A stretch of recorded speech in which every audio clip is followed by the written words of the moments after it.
Que le nom du Seigneur soit glorifié. Voilà, je vous invite à prendre place. Et nous pourrions ce matin ouvrir la parole de Dieu dans le livre de Néhémie. Néhémie au chapitre 1er, à partir du verset 1er et jusqu'au verset 11. Néhémie chapitre 1, verset 1 et jusqu'au verset 11. Parole de Néhémie, fils d'Hakalia, au mois de Kisol, la 20e année, comme j'étais à Suse, dans la capitale, Hanani, l'un de mes frères, et quelques hommes arrivèrent de Juda. Je les questionnai au sujet des Juifs réchappés qui étaient restés de la captivité et au sujet de Jérusalem. Et ils me répondirent, ceux qui sont restés de la captivité sont là, dans la province, au comble du malheur et de l'opprobre. Les murailles de Jérusalem sont en ruine et ses portes sont consumées par le feu. Lorsque j'entendis ces choses, je m'assis, je pleurais et je fus plusieurs jours dans la désolation.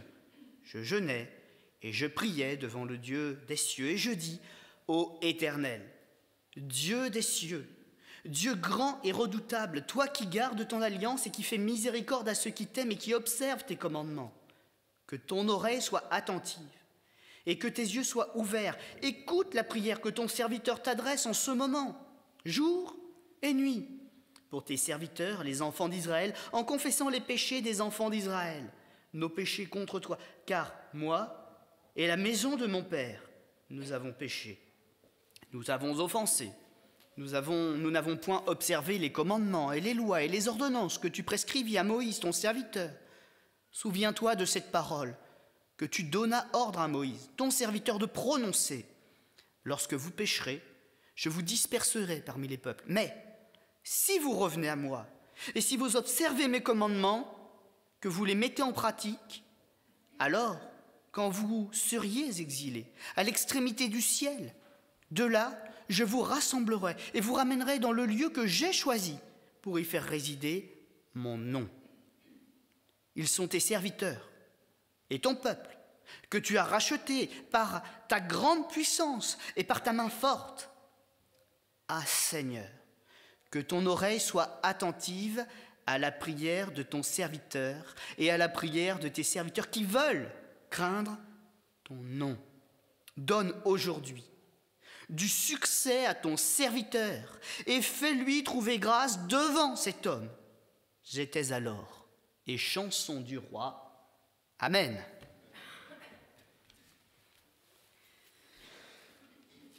Néhémie, c'est cette personne, cet homme, et j'aime bien le voir comme ça, c'est l'homme concerné par le bonheur du peuple de Dieu. C'est pas simplement quelqu'un qui a une capacité à diriger les choses, à diriger un peuple ou un groupe d'hommes, parce qu'il a aussi ses failles, mais c'est quelqu'un qui avant tout a un cœur pour aimer. Et il trouve son désir de s'informer, il trouve son désir d'agir, son désir de s'oublier pour aller dans le sens de Dieu, dans l'amour qu'il a pour son prochain. Et ça, c'est un des fondements de toutes les actions que nous avons à faire avec le Seigneur. Trouver un de ces fondements dans l'amour. Et Néhémie, cet homme est concerné par le bonheur du peuple de Dieu. Il est conscient de pourquoi le peuple est malheureux. Il ne le nie pas, mais pour autant il ne laisse pas ce peuple de côté. Et pourquoi ce peuple était dans la douleur, pourquoi il était dans la souffrance, pourquoi il était dans cette pensée de malheur? C'est parce que c'est un peuple qui avait péché. Il avait reçu une juste punition de l'Éternel. Il connaissait les clauses de l'Alliance, il avait violé les clauses, c'est ce qu'il est en train de dire. Et il s'était retrouvé dans le malheur, ce peuple, par sa propre faute. Mais il y a une chose qui est merveilleuse avec le Seigneur, et Néhémie en est bien conscient, c'est que Dieu est un Dieu de grâce, un Dieu de pardon, et un Dieu qui ne veut pas nous laisser dans des ornières.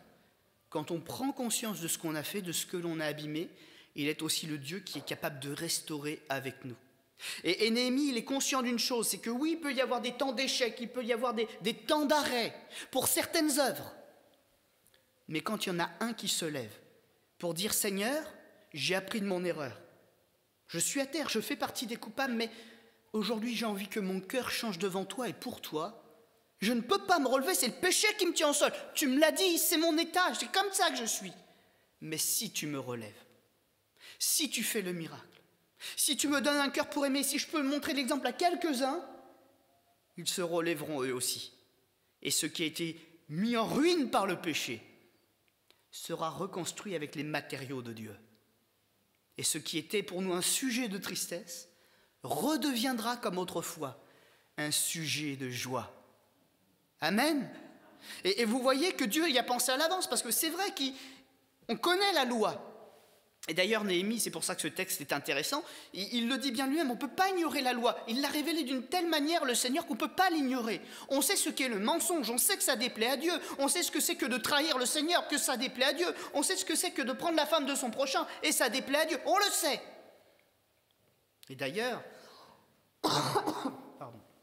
pour ne pas l'ignorer, nous avons aussi un témoignage de l'Écriture qui dit, et c'est cela que le texte dit pour ceux qui ne connaissent peut-être pas certains textes, que pour ne pas l'ignorer, Dieu a demandé aux témoins des paroles, des 10 commandements, là, de monter sur la montagne, une montagne bien spécifique, et de crier de là-haut à tout le monde, voilà ce qu'est le péché, et quelles en sont les conséquences. Et ce que je ferai si vous désobéissez. Mais le même Dieu a demandé à un autre groupe de témoins d'aller sur l'autre montagne en face et de lui répondre.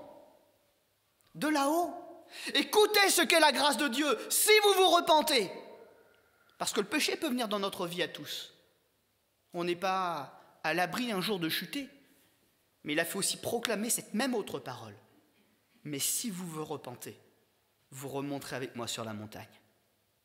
Et Néhémie, il est conscient des promesses, pas simplement des échecs, pas simplement des faiblesses de la nature humaine, mais il est conscient de la toute-puissance de Dieu qui peut tout régler. Et il dit, c'est vrai, on est au plus bas. Quand je m'informe de ce que vivent mes frères qui ont eu le privilège de retourner dans le pays, je vois qu'ils ne sont pas heureux. Pourquoi ? Parce qu'ils sont rentrés chez eux avec leurs péchés.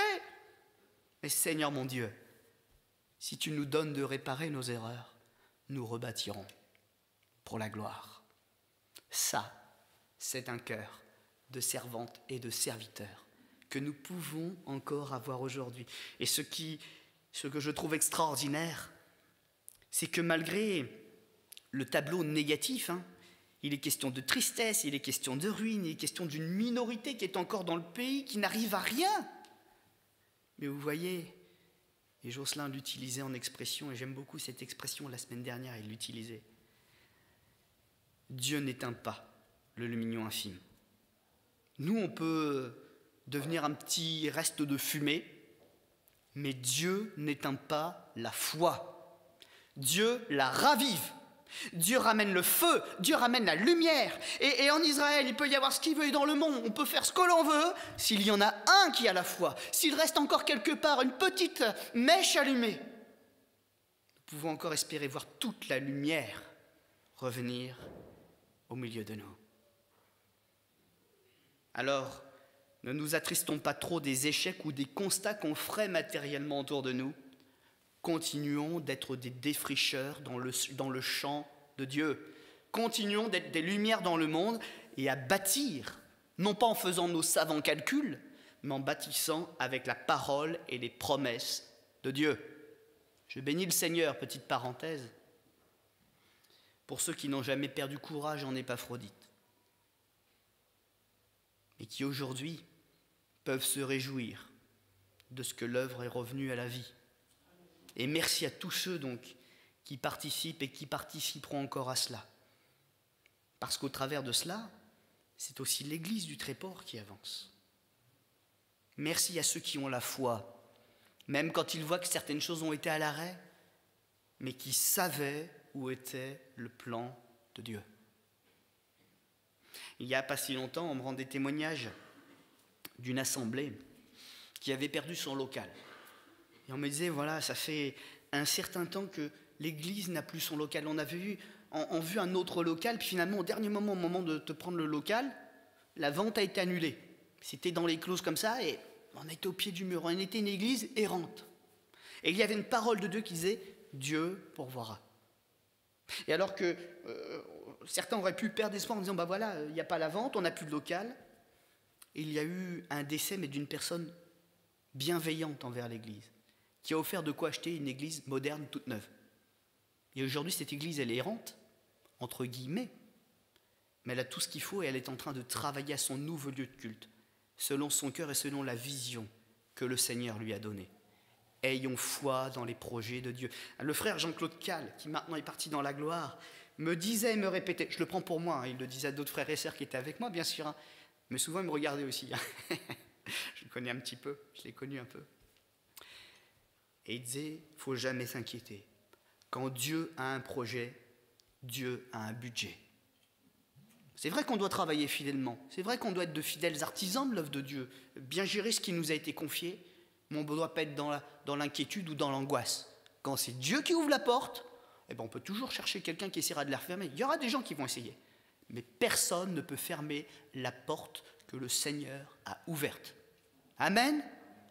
Et aujourd'hui, tant qu'il y aura des hommes et des femmes pour avoir cette foi authentique, placée en lui, malgré ce que leurs yeux peuvent voir, le Seigneur continuera de garder une porte ouverte. C'est sa promesse dans l'Apocalypse.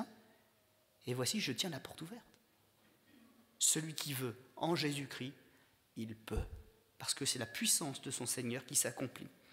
Et Néhémie, dans sa prière à l'Éternel, il appelle la bienveillance de Dieu, en rappelant les promesses de Dieu. Pas que Dieu ait oublié, mais il prouve par là qu'il s'est approprié le cœur de Dieu, la volonté de Dieu, la vision de Dieu, il se l'est approprié. Il a travaillé son cœur pour que ça entre dedans, et profondément. Lire la parole de Dieu, le matin, c'est ça aussi. Ou le soir, c'est ça aussi. C'est pas juste dire « je sais ce que Dieu a dit », il faut que ça s'enracine là-dedans. Il faut que ça devienne profond. Il faut que quand l'adversaire, il vient, quand la pensée de l'adversaire vient, il y ait quelque chose de solide qui résiste, en disant « je n'ai pas simplement entendu que Dieu a dit, mais je crois profondément, à l'intérieur de mon être, en ce que Dieu va faire, parce qu'il l'a dit. » Et Néhémie, il invoque l'Éternel, mais pas en disant « Seigneur, puisque tu peux faire ». Il a dit « puisqu'il y en a qui sont ici et qui voudraient craindre ton nom, prouve-leur que tu es avec eux, encore une fois, comme tu le faisais hier. Montre que tu es aussi le Dieu du futur, que ce n'est pas une espérance lointaine, mais qu'encore et aujourd'hui et avec nous, il y a des victoires à prendre. » Pourtant, la nouvelle, elle n'était pas facile, et ce n'est pas n'importe qui avait dit à Néhémie « ça va pas bien là-bas, même si tu rentres, ce ne sera pas la fête. » C'était un de ses frères qui l'avait dit, Anani, son frère, l'un de ses frères. Il avait confiance en lui, il a confiance en lui. Il sait très bien que les choses sont bien dites. Mais voyez en même temps le nom de celui qui vient lui parler. Anani, son frère, ça signifie gracieux ou miséricordieux. Oui, il y a la difficulté, mais il faut compter sur la grâce. Parce que si quelque chose nous est dit, c'est pas qu'il y a de la désolation seulement, mais c'est qu'il y a une œuvre à accomplir. La vision de Dieu, souvent, elle est là. Être conduit où tout va bien, entre guillemets, je veux dire, pour un serviteur ou pour une servante, à quoi ça sert? Si tout va bien, est-ce qu'on a besoin de nous? Est-ce qu'on a besoin, nous, tous les serviteurs et les servantes, d'aller là où ça va bien? Est-ce qu'on a besoin de nous? Où avons-nous besoin de nous? Là où il y a des âmes qui se perdent, là où il y a besoin de quelqu'un pour travailler.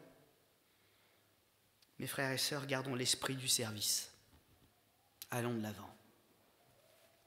Ne refusons pas les défis, mais continuons de les relever. Vous savez, Néhémie, on voit bien le caractère que Dieu a mis dans son cœur, qu'il a développé dans son cœur et qu'il a été un homme de prière authentique. Parce que finalement, si on arrête de regarder à ce qui nous est dit là et qui est très positif dans son caractère, dans sa vision, il faut voir dans quelle vie il était assise et ce à quoi il a renoncé aussi pour servir Dieu. Il le dit d'ailleurs à demi-mot. Quelle était sa position au moment de la nouvelle? Il était échanson du roi. Il était tous les jours, tout à côté du roi pour le servir. Dans la capitale du monde connu de l'époque, à Suse, l'une des plus belles villes qui existait en ce temps-là, et qui même dans les livres d'histoire a encore laissé pas mal de traces. Il était dans la paix, il était dans la sécurité, il était dans l'abondance du palais du roi. Mais son cœur, lui, n'y était pas du tout. Il était fidèle dans ce qu'il faisait. Il était fidèle à son souverain. Mais son cœur était à Jérusalem, là où son Dieu l'appelait.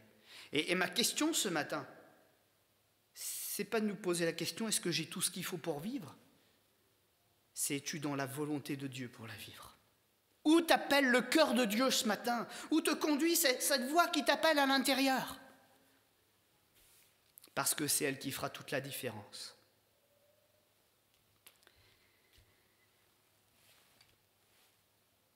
Le cœur de Néhémie est face à ce problème. Et il a envie d'aller faire quelque chose. Et je relève tout au long de ce texte, je le dissèque un petit peu avec mes mots à moi, ma façon de le voir. Quand je tourne un peu le texte, je vois que ce texte commence par des informations. Il va ensuite sur des réactions. Néhémie est attristé par ce qu'il entend. Il y a toutes les contrariétés qui viennent. Mais au lieu de ça, il ne va pas se laisser gagner par tout ça, il va ensuite aller vers les promesses de Dieu. Il va se mettre sur ses genoux, il va prier et attendre l'exaucement. Et il va se rappeler d'un caractère particulier de Dieu, c'est que Dieu est le réparateur. Il est celui qui relève. Et je crois qu'il y a là le plus grand pouvoir de Dieu qu'il nous ait confié. Bien sûr, c'est lui qui pardonne. Mais quand nous apprenons aux autres à pardonner, il y a vraiment la puissance des miracles qui est déployée. Nous l'avons vu tellement de fois.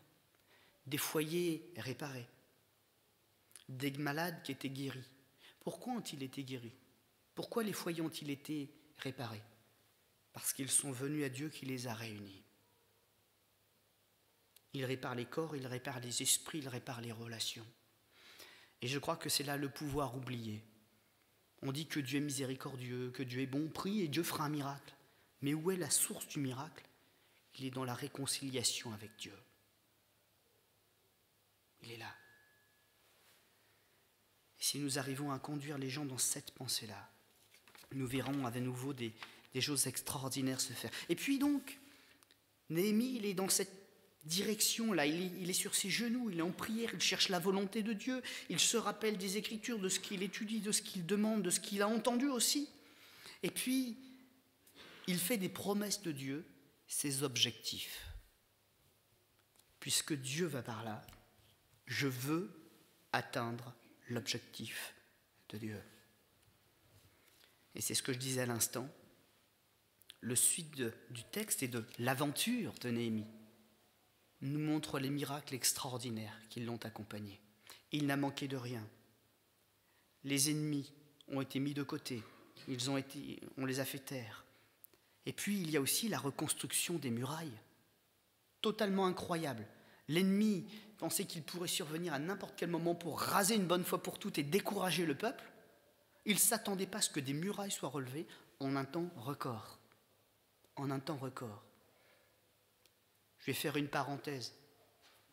Mais peut-être qu'il y a des personnes, et on le voit de plus en plus, qui prient pour que les églises disparaissent. Vous savez qu'il n'y a pas que des croyants qui prient Jésus, hein. Il y a aussi des ennemis de la foi qui prient le diable. Et qui aimeraient voir des ruines, là où il y a des temples. Et je crois que certains d'entre eux s'attendent vraiment à voir la disparition de la foi chrétienne sur la terre. Mais s'attendent-ils à un Dieu plus puissant qu'eux, qui va renouveler la face de l'Église sur la terre?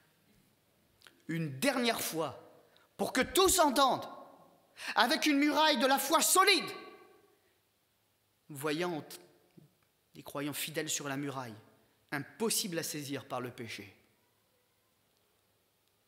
Et il y avait là des miracles qui accompagnaient ceux qui avaient cru.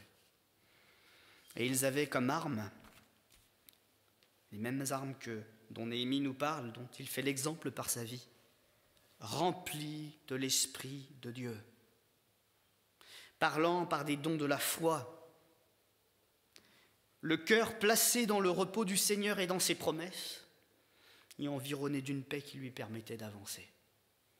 Que nous puissions rechercher donc ces choses tous ensemble ce matin. tout cas, je note une chose très importante. C'est ce verset 11. « Ah Seigneur, que ton oreille soit attentive à la prière de ton serviteur, à la prière de tes serviteurs qui veulent craindre ton nom. Donne aujourd'hui du succès à ton serviteur. Fais-lui trouver grâce devant cet homme. » Cet homme, c'est qui ? C'est le roi. Et là, je crois en quelque chose de très particulier.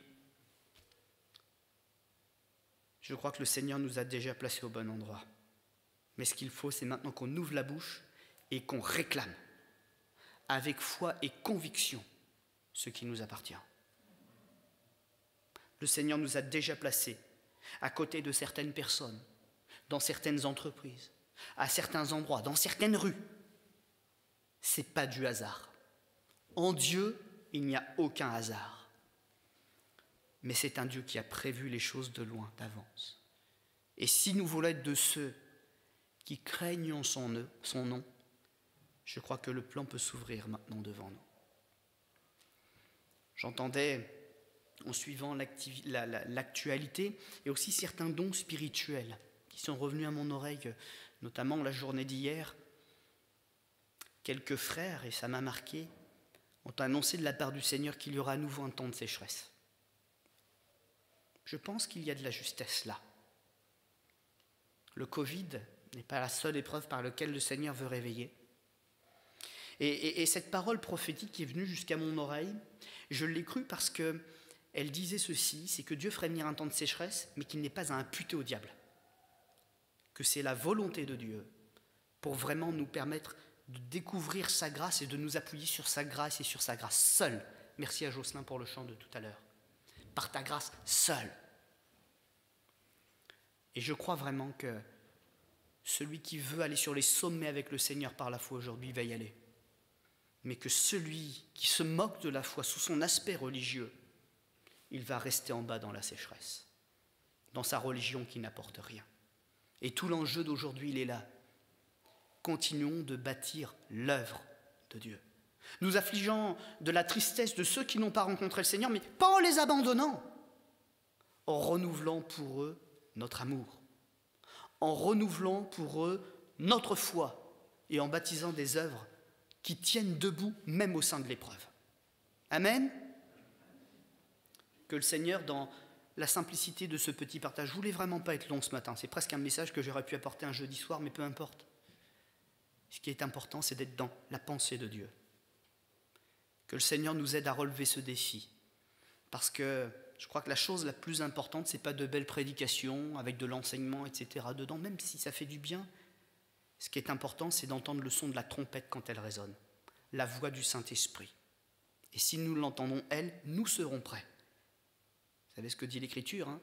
Faute de connaissance, mon peuple périt. Et pourquoi n'y a-t-il pas de connaissance ? C'est qu'il n'y a pas une écoute authentique de la voix de Dieu. Alors ce matin, j'aurais même pu apporter simplement cette prophétie que des frères ont déposée sur notre cœur. Et vous la livrez comme cela. Mais elle s'inscrit dans une lignée d'hommes et de femmes de foi. C'est ça que je voulais vous rappeler. Soyons ces hommes et ces femmes de foi. Comme dit l'Écriture de l'Église, des colonnes de la vérité dans l'œuvre de Jésus-Christ. Amen. Alors on va incliner notre front un instant. Seigneur notre Dieu, nous n'avons pas à inventer de beaux messages pour satisfaire les cœurs. Le principal sujet de recherche et d'investigation des prophètes, c'était la justesse du plan de Dieu dans les Écritures. Et s'il te plaît, Seigneur, conserve-nous ce bon état d'esprit. Néhémie, dans son temps, a eu la victoire parce qu'il s'est rappelé en premier ce que Dieu a dit. Il s'est informé de ce qui était vécu et il a ressenti au fond de son cœur que la victoire est à celui qui se lève pour Jésus. Alors oui, Seigneur, si je me lève pour Jésus, je peux aussi saisir et vivre toutes les promesses qu'il a annoncées d'avance. Maintenant, Seigneur, je veux déclarer, comme ceux qui m'ont précédé, ni par force, ni par puissance, mais par ton esprit. Par ton esprit, nous relevons le temple. Par ton esprit, nous y célébrons notre culte. Par ton esprit, les murailles sont rebâties et stoppent l'ennemi là où il croyait nous vaincre. Par ton esprit, il est confondu parce qu'il recule quand il pensait avancer. Par ton esprit, je ne suis pas au rang des malheureux, mais je suis au rang des bienheureux. Parce que Jésus nous a conduits dans le lieu où il a placé son nom et son règne. Amen.